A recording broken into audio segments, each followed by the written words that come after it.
I'm now with Tim Llewellyn. Good morning, Tim, and welcome to the Bentley Drivers Club meeting. Morning, good to see you here too.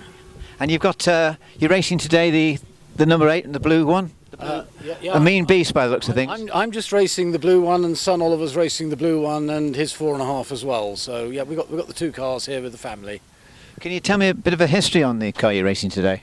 The blue car, it's been in the family since, I'm not sure, 1958 or 1959. When father bought it, it was ready to go to the scrapyard.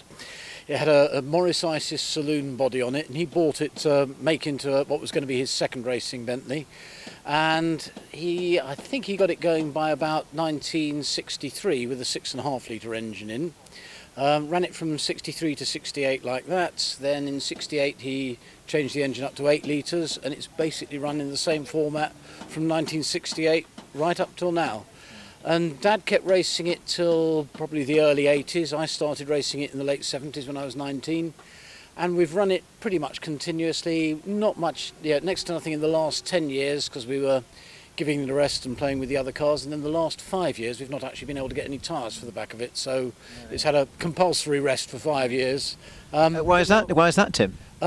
Because the tyre size that we run, there is only a Dunlop available, and when Dunlops moved premises and thing, it's one of the last ones that they got back to making again, so the old stock disappeared.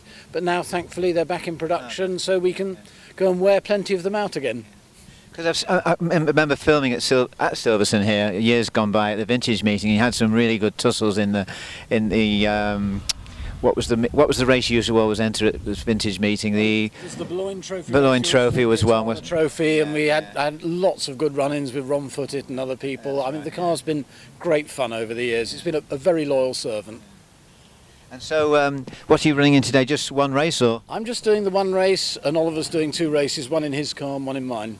So he's gradually going to take it over. In the next couple of years, I guess he'll predominantly be racing the blue one, and I'll take something more sedate. And so what would be a good result today? I don't know. We're in against the moderns in the race that I'm doing, and the rules that we're all running on, I think, for the tyres have changed for this year, which will slow some of the moderns down. So I don't know. We might well get in front of them.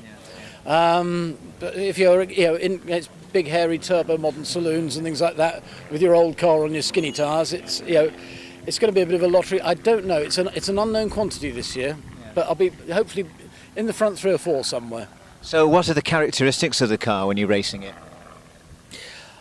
It's funny, people look at it and think, isn't it a terrible beast? But it isn't. It is actually one of the nicest handling cars you can drive. You just go out there and have fun, and it tells you pretty much everything that's going on, and every button you press, it gives you the right response for. It's ask Oliver, because he's only just started driving it for the first time, and it's just such fun to drive. It's not a monster. It really is lovely. Well, I hope it goes well this afternoon, and thank you very much for the interview. Thank you very much indeed. Thank you, Tim. Okay then. Thanks very much.